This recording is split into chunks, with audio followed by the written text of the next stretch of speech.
Episode number 2, going from basic to AIT. In episode 1, I talked about basic training and what that was like. And when I finished that, then they send you on to AIT, which is Advanced Individual Training. That's where you learn your MOS. And your MOS, that's your job. So I got orders assigning me to train as a 67N20, 67N20, Huey helicopter crew chief. In other words, I'm a mechanic. I'm going to wrench on that helicopter.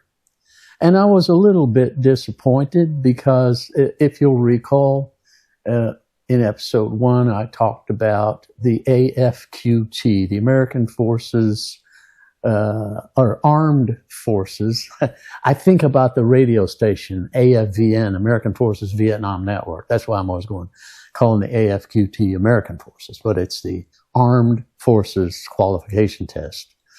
Remember I said that I wanted to be a helicopter pilot, and so I took the AFQT, and they told me, well, you've got to get at least you have to score 80 or above to be a pilot.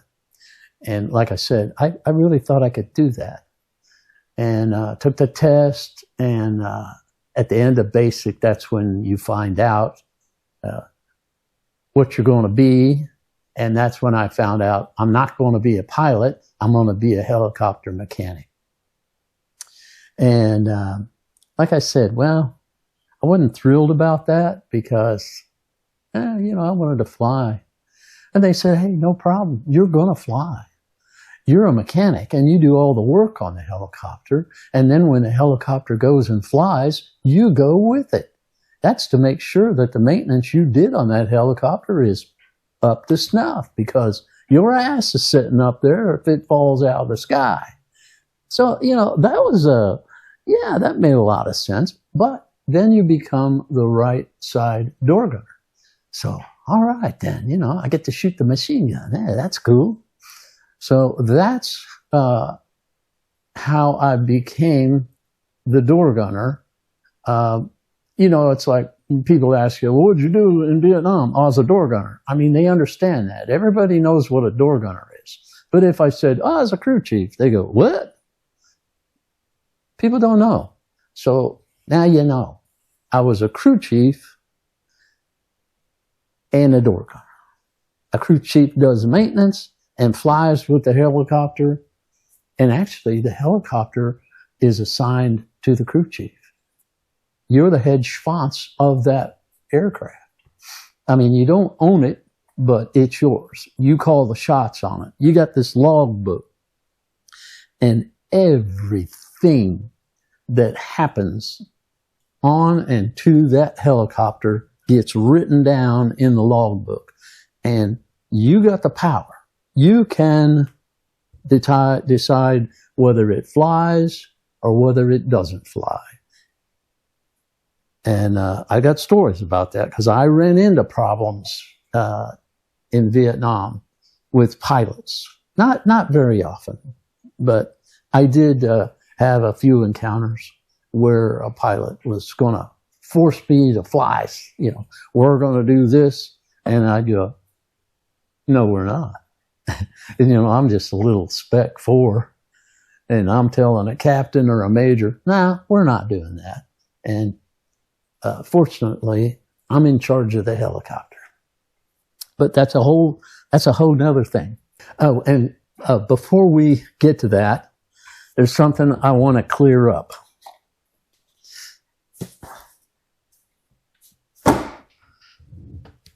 This has to do with the AFQT, Armed Forces Qualification Test.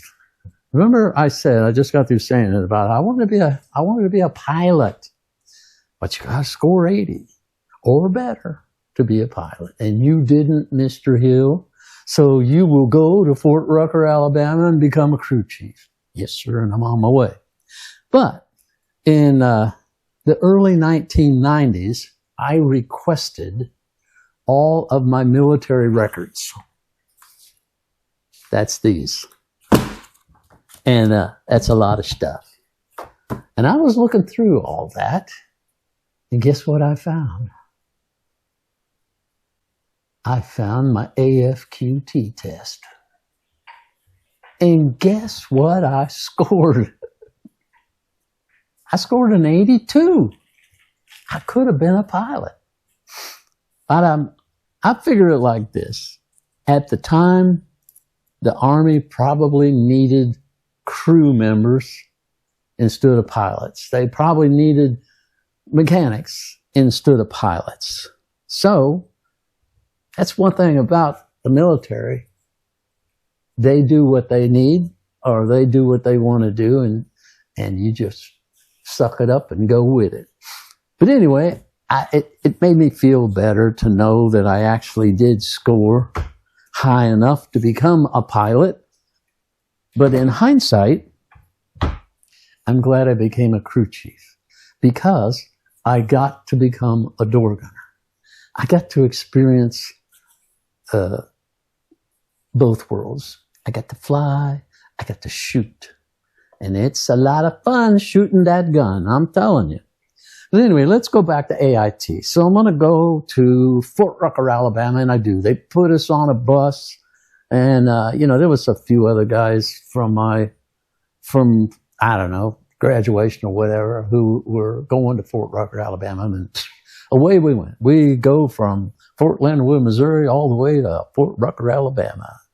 I don't remember how long it took, but, the sun went down and we were still on the bus. When the sun came up, we were still on the bus. Nonetheless, Fort Rucker was pretty interesting. It's like, it's not like basic at all. I mean, it's kind of like you got a job and you go to your job at 8 o'clock in the morning, and then at noon you stop and you have lunch, and then at 1 o'clock you go back to your job. And, or it's like being in school. You go back to class at 1 o'clock and you get out at 5, and then you got the evening off, and it's like no homework or nothing. So you're just going to class and, you're learning. And on the weekends you can get a pass and you go into town. You can go to, Panama City, Florida, because we were pretty close to Panama City. They called it PC. I went there once, slept on the beach, hung out. It was okay. I'll tell you what was interesting. One weekend, I don't remember what town in Alabama we were close to. Could probably look it up on a map, but it wouldn't really matter. But anyway, I went into this town, and I'm just walking around the streets looking at things. And I come up to kind of like a little Tasty Freeze, like one of those little hamburger joints, ice cream joints. Remember the movie Sling Blade, where Carl was his name. He goes up to that little Tasty Freeze deal, and Billy Bob Thornton playing the part. What you got in there? You got taters, yeah, that kind of place. But what was weird about it, I'd never seen anything like this. I mean, it had a sign on it: whites here, blacks here. Man, that was segregated. And I was walking around another part of town, and there was a bowling alley. And it was whites upstairs, blacks downstairs. I had never seen anything like that. I mean, I'm not saying that, in the 60s and 70s when I grew up, that we didn't have segregation, but we did not have it so blatant, it was all under breath, But anyway, so that was a heck of a experience to to actually see. So moving on, I go through the whole AIT thing, and I learn all that you're supposed to learn about fixing a helicopter. And what you have to realize is, which maybe you do, you know, helicopters, and I don't know about fixed wing, you know, airplanes, but I'm assuming it's pretty much the same. These things are maintenance hogs. I mean, man, that helicopter, you got to have a crew chief with it, because, I mean, you're wrenching on that thing all the time. I mean, every 25 flying hours, there's a lot of just routine maintenance that goes on. I mean, we go out and fly, you know, we'd be out all day, and by the time we get home in the evening, I got to get a light crew out there, a light stand, so I can do the maintenance, so I can fly it the next day. There's just a lot of stuff to do, and you know, like changing, say, engine oil, but it's a gas turbine engine. It's not like a V8 or a six-bang or something. But you know, just to change the oil in the engine, man, it's mainly you've got a lot of safety wire. Every nut and bolt on that thing has safety wire running to it. So you got to take it off, and then you got to put it on. And I don't expect you to know how safety wire works, but it's all twisted up. And then you have to keep a record of everything you do on this helicopter.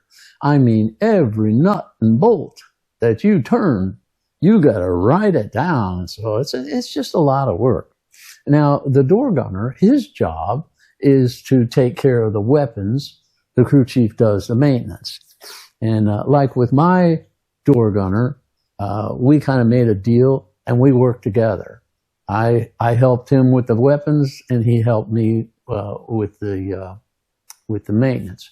Because believe it or not, the weapons on helicopters can be a lot of work too. So anyway, the last 3 days of my advanced individual training was supposed to be, we would go fly, and I would learn how to shoot a machine gun, how to be a door gunner. And crazy. When we got down to my 3 days of when I was supposed to fly and shoot, it was raining every day. And they said, no, we don't fly in the rain. Well, I learned that was a bunch of baloney, because when I got to Vietnam, you know, 6 months out of the year, it's raining over there. I mean, not hard rain every day, but they have a monsoon season, and it's 6 months rain, 6 months shine. And hell, we didn't let the rain slow us up. I mean, God, I will be telling stories about some of the rain we've flown in. Anyway, so I didn't get to shoot, I didn't get to train, and you know, we all asked the instructor, well, if we can't learn how to shoot over here, what's going to happen when we get to Vietnam? And he goes, oh, you'll learn real fast. He's right. It just, it didn't take very long, but the only difference is when, in combat, when you're shooting, generally you're being shot at, and you wish that, you wish you would have had that training so you could, know what to expect and be a little more accurate. But the guy was right. It didn't take you very long, and you learned. So, what else was I going to say? I can't think of anything. Nothing like being a storyteller and then forgetting what it is you're supposed to talk about. Well, I've pretty much covered AIT. Oh, at the end of AIT, and I left there, I would say I finished up AIT mid-October, because I got 16 days leave, and then I would be shipped off to Vietnam. So I went back home, which I hadn't been there since it'd been a while.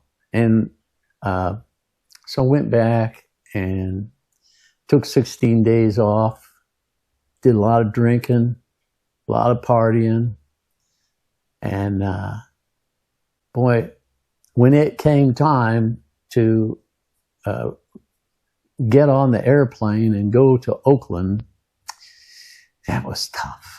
And I'm going to talk about that in the next episode, because that was really, really hard to force myself to show up.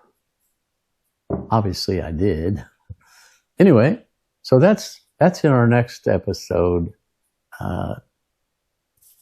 Getting ready to go and going. And it was kind of interesting. Again, because I'm a character and I create things in my life that follow me around, I got a story about that. So I'll see you in the next episode.